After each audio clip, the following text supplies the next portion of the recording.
পাখি প্রেমীদের জন্য সুখবর। দেশে প্রথমবারের মতো বাসা বেঁধেছে দুর্লভ প্রজাতির খয়রা কাস্তে চড়া। জয়পুরহাট শহরতলিতে ছানাসহ বাসা বেঁধেছে এক খয়রা কাস্তে চড়া দম্পতি। শীতের অতিথি পাখি এদেশে ছানা ফোটানো বিরল ঘটনা। জয়পুরহাট প্রতিনিধি রফিকুল ইসলাম রফিকের পাঠানো তথ্য ছবি নিয়ে ডেস্ক রিপোর্ট। খয়রা কাস্তে চড়া পরিযায়ী পাখি ঝাঁক বেঁধে আমাদের দেশে আসে। শুধু শীত মৌসুমে এদের দেখা পাওয়া যায়। অদ্ভুত সুন্দর গায়ের রং, বড়সড় বকের আকার। বাংলাদেশে খয়রা কাস্তে চড়া প্রথমবার ছবিসহ শনাক্ত হয়েছিল 2021 সালে টাঙ্গুয়ার হাওরে। শীতকাল ছাড়াও এখন খয়রা কাস্তে চড়ার দেখা মিলছে আমাদের কিছু বিল ও হাওরে। উত্তরের জনপদ জয়পুরহাট শহরের গৌরীপাড়ায় একটি বাঁশঝাড়ে রয়েছে এদের কলোনি। সুখের খবর, দুটো ছানাও ফুটিয়েছে এক দম্পতি।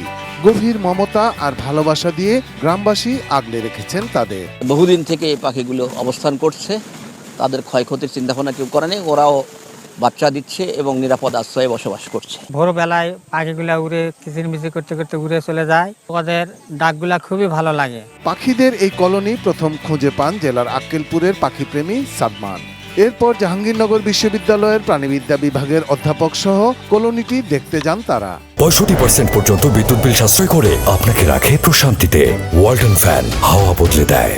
এখানে বিরল এক প্রজাতির পাখি। এর আগেও এই পাখিটা দেখছি, কিন্তু এই পাখি যে এখানে বাচ্চা তোলে বাংলাদেশে, এটা আমি আগে জানতাম না। পশ্চিম ভারতের দিকেই বেশিরভাগ বাসা করে। এই দিকটাতে শীতকালে সাধারণত আসে বা অন্যান্য মৌসুমে আসে, কিন্তু বাসা করে না। দেখতে অনেকটা বকের মতো হলেও এটি আসলে বক নয়, এটি আইবিস পাখি। এর বকের ঠোঁটটা সোজা হয়, কিন্তু এর ঠোঁটটা অনেকটা কাস্তের মতো বাঁকা হয়, এই জন্যই কাস্তে চড়া বলা হয়ে থাকে। খাল বিল ফসলের মাঠ থেকে পোকামাকড়, শামুক, কাঁকড়া খেয়ে জীবন ধারণ করে খয়রা কাস্তে চড়া। আমাদের দেশের মানুষের আতিথেয়তায় ও নিরাপদ আশ্রয় পেয়ে এখানেই বংশবিস্তার করছে তারা। এই যে গ্রোসে আইবিস বাংলাদেশের প্রথম রেকর্ড ব্রিডিং কলোনি, আমরা বন বিভাগ থেকে অনেক ধরনের একটা কর্মপরিকল্পনা গ্রহণ করেছি এই পাখি কলোনি সংরক্ষণের জন্য। আশা করি এই কলোনিগুলো সংরক্ষিত হবে। জয়পুরহাটে আরো 2-1টি কলোনির সন্ধান মিলেছে খয়রা কাস্তে চড়ার। তবে বাসা বেঁধে ছানা ফোটানোর ঘটনা এদেশে এই প্রথম।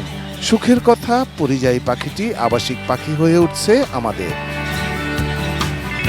Shahidul Rana, desk report, ATN news.